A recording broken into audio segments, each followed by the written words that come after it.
You want drama in the quarterback room? You got it. The Cleveland Browns made a move this week that flipped the storyline from a simple benching into a full-blown locker room moment, and the fallout has been equal parts football and theater. The short version: the Browns benched veteran Joe Flacco after 4 starts and handed the starting job to rookie Dillon Gabriel for the Week 5 game in London. That alone was big. Flacco was the veteran presence they brought in to steady the offense, but what pushed this into headlines was how third-string quarterback Shedeur Sanders reacted. Instead of answering questions, Sanders mimed his responses to reporters. The clip went viral. His brother later framed it as a jab at a critic. Suddenly, the conversation wasn't just about Gabriel's first start, it was about friction inside the QB room. Dillon Gabriel's response was calm and precise. When asked how much Sanders' antics affected him, Gabriel said one word: none. He delivered the team-first line every franchise wants. We're a team. We do this together as a unit. We can only control what we can control. That's the attitude you want from a rookie about to make his first start on international turf. Steady, focused, unbothered by noise. Context matters here. Joe Flacco struggled in the opening month. Completion percentage in the high 50s, just 2 touchdowns to 6 interceptions, and Cleveland's offense stalled. The Browns hadn't scored more than 17 points in any game. For a team with defensive talent but offensive inconsistency, a change was inevitable. Gabriel's college track record and quick processing made him the logical candidate to step up. Gabriel isn't a mystery. He came to Cleveland with a heavy college workload and a reputation for processing defenses fast. The staff gave him meaningful reps in camp. He performed well in preseason, and in mop-up time this season, he completed 3 of 3 passes for 19 yards and a touchdown. Coaches described him as basically like a veteran when it comes to grasping the playbook, a big compliment for a third-round pick. That comfort level is a core reason the Browns felt confident naming him the Week 5 starter. Gabriel used a simple metaphor to describe his mindset, a picture of a fire station. The doors are open, engines ready, waiting for the alarm. He said that image represents his job: stay ready and respond surgically when called. That's the posture he wants heading into London. Not panic, not theatrics, just professional readiness. The debut will not be easy. Gabriel faces a Vikings defense that's been stingy through the early season. Minnesota disguises coverages and pressures. They're coached to create pre-snap confusion. The Browns also have offensive line questions. If Gabriel gets hit early or is forced into off-platform throws, turnovers loom. So while the narrative buzz is on Sanders' viral moment, the real test is whether the game plan helps Gabriel settle and whether he can operate under pressure. What should we reasonably expect from a rookie in his first start? First, a clean operation, efficient huddle-to-snap tempo with no mental errors. Second, ball security, avoid turnovers that flip field position. Third, situational poise, convert on early third downs, manage the clock, and make smart decisions under blitz. Fourth, flashes of playmaking, a couple of accurate intermediate throws or a well-timed scramble when protection breaks down.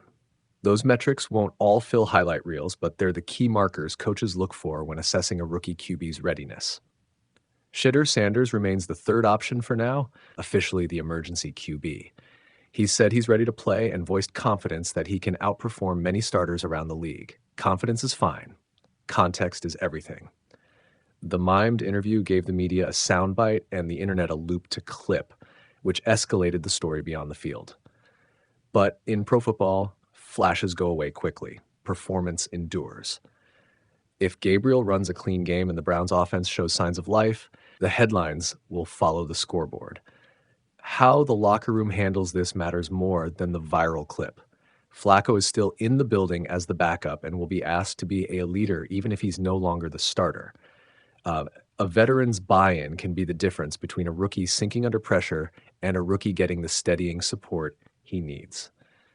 Gabriel's public message that they're a unit and they control what they can control is the exact response you want from a QB stepping into higher stakes. It signals he's prepared to be both a player and a teammate. There are a few tactical angles to watch Sunday. 1, play calling.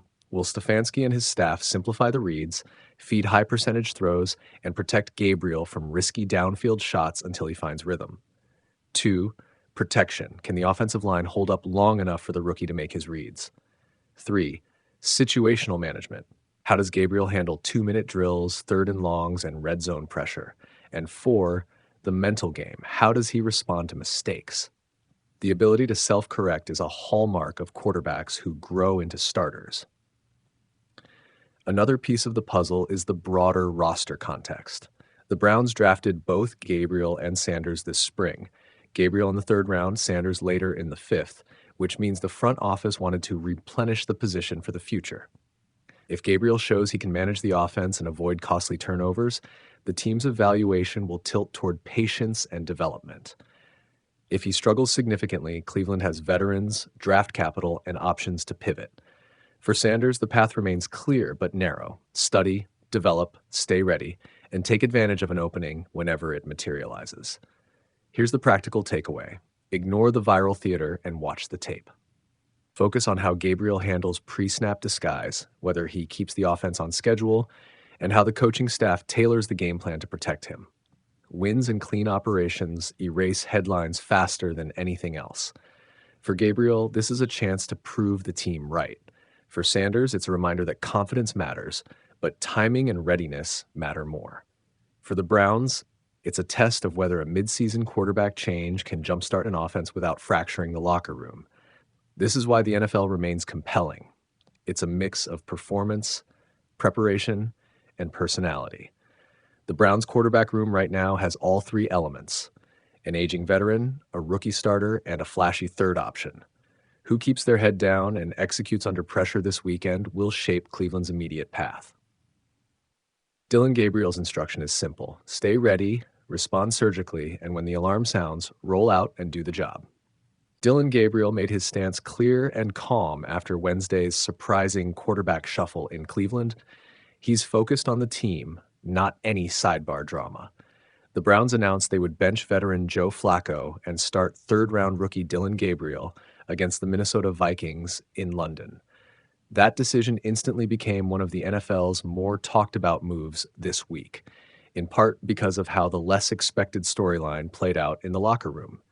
5th-round rookie Shedeur Sanders, who remains the team's emergency 3rd-string option, drew headlines after miming answers to reporters when asked about the change, an odd moment that quickly went viral and dominated social feeds. On Friday, Gabriel shrugged off the noise. When asked if Sanders' antics affected him, Gabriel's reply was short and steady: none. He emphasized the unit approach, that the quarterback room and the entire offense function better when everyone pulls in the same direction. We can only control what we can control, he said, stressing preparation, relationships in the QB room, and the daily grind of being ready. That message is important for a rookie stepping into his first NFL start under less than ideal circumstances. Gabriel's regular season in-game experience is limited. He's completed 3 of 4 passes for 19 yards and a touchdown in mop-up duty this year.